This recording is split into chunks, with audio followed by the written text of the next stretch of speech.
When I was young, I thought my country was the best on the planet.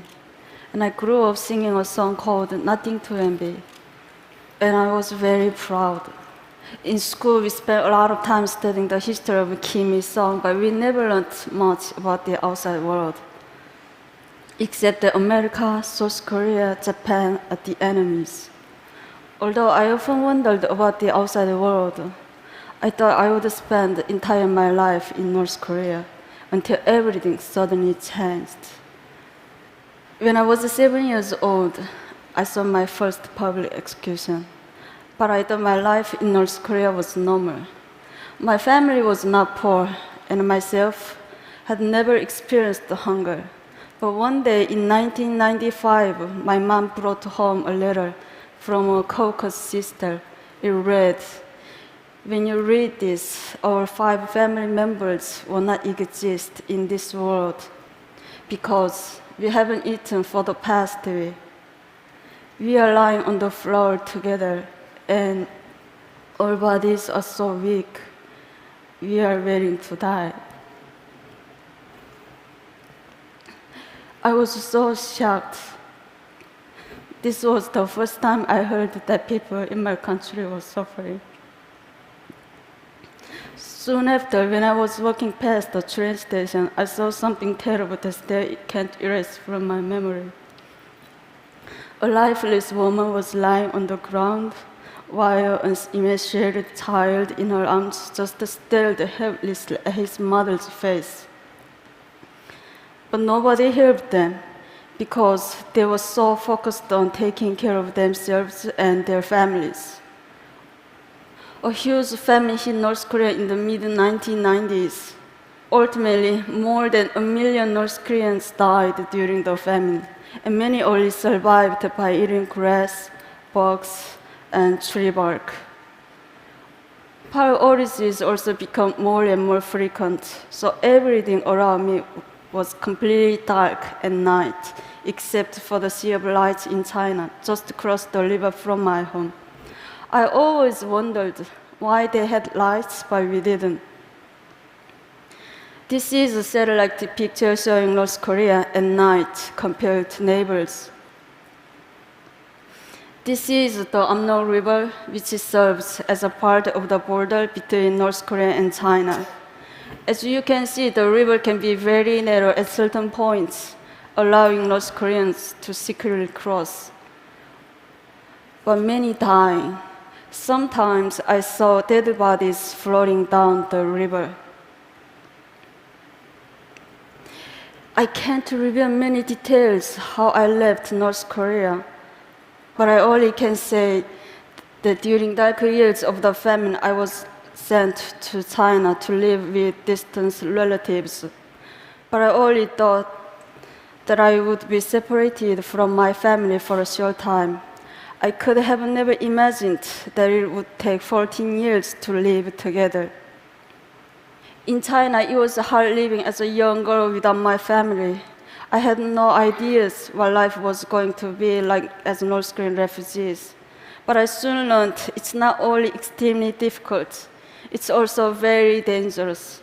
Since North Korean refugees are considered in China as illegal migrants, so I was living in a constant fear that my identity could be revealed and I'd be repatriated to a horrible fate back in North Korea.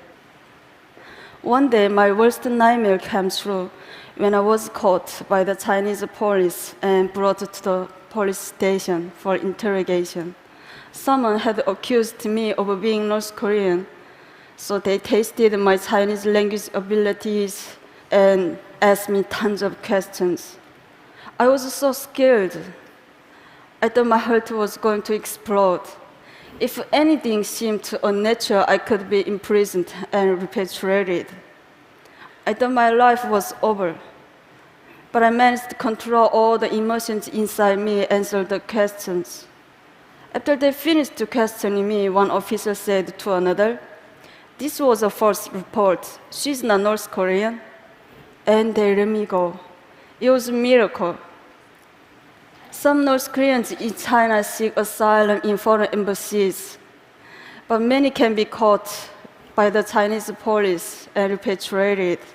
This group was so lucky. Even though they were caught, they were eventually released after heavy international pressure. These North Koreans were not so lucky. Every year, countless North Koreans are caught in China and repatriated to North Korea, where they can be tortured, imprisoned, or publicly executed. Even though I was really fortunate to get out, but many other North Koreans have not been so lucky. It's tragic that North Koreans have to hide their identities and struggle so hard just to survive. Even after learning a new language and getting a job, their whole world can be turned upside down in an instant. That's why after 10 years of hiding my identity, I decided to risk going to South Korea. And I started a new life yet again. Settling down in South Korea was a lot more challenging than I had expected. English was so important in South Korea, so I had to start learning my third language. Also, I realized there was a wide gap between North and South. We are all Korean, but inside we have become very different due to 67 years of division. I even went through an identity crisis. Am I South Korean or North Korean? Where am I from? Who am I?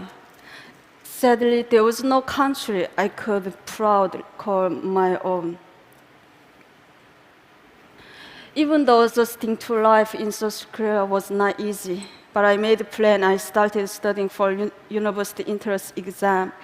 Just as I was starting to get used to my new life, I received a shocking phone call. The North Korean authorities intercepted some money that I sent to my family, and as a punishment, my family was going to be forcibly removed to a desolate location in the countryside. They had to get out quickly. So I started planning how to help them escape. North Koreans have to tread for incredible distances on the path to freedom. It's almost impossible to cross the border between North Korea and South Korea. So ironically, I took a flight back to China and I had to toll the North Korean border. Since my family couldn't speak Chinese, I had to guide them. Somehow, through more than 2,000 miles in China and then into Southeast Asia. The journey by bus took 1 week, and we were almost caught several times. One time, our bus was stopped and boarded by a Chinese police officer. He took everyone's ID cards and he started asking them questions. Since my family couldn't understand Chinese, so I thought my family was going to be arrested. As the Chinese officer approached my family, I impulsively stood up and I told him that these are deaf and dumb people that I was chaperoning. He looked at me with suspiciously, but luckily he believed me. We made it all the way to the border of Laos, but I had to spend almost all of my money to bribe the border guards in Laos. But even after we got past the border, my family was arrested and jailed for illegal border crossing. After I paid the fine and bribe, my family was released in 1 month. But soon after, my family was arrested and jailed again in the capital of Laos. This was one of the lowest points in my life. I did everything to get my family to freedom, and we came so close. But my family was thrown in a jail just a short distance from the South Korean embassy. I went back and forth between the immigration office and the police station, desperately trying to get my family out. But I didn't have enough money to pay bribe or fine anymore. I lost all hope. At the moment, I heard one man's voice ask me, "What's wrong?" I was so surprised. that a total stranger cared enough to ask. In my broken English and with a dictionary, I explained the situation, and without hesitating, the man went to the ATM, and he paid the rest of money for my family and 2 other North Koreans to get out of jail. I thanked him with all my heart, and I asked him, "Why are you helping me?" "I'm not helping you," he said. "I'm helping North Korean people." I realized that this was a symbolic moment in my life. The kind stranger symbolized new hope for me and the North Korean people when we needed it most. And he showed me the kindness of strangers and the support of the international community are truly the rays of hope when North Korean people need. Eventually, after our long journey, my family and I were reunited in South Korea. But getting to freedom is only half the battle. Many North Koreans are separated from their families, and when they arrive in a new country, they start with little or no money. So we can benefit from international community for education, English language training, job training, and more. We can also act as a bridge between the people inside North Korea and the outside world, because many of us stay in contact with family members still inside, and we send information and money that is helping to change North Korea from inside. I've been so lucky to receive so much help and inspiration in my life, so I want to help give aspiring North Koreans a chance to prosper with international support. I'm confident that you will see more and more North Koreans succeeding all over the world, including the TED stage. Thank you.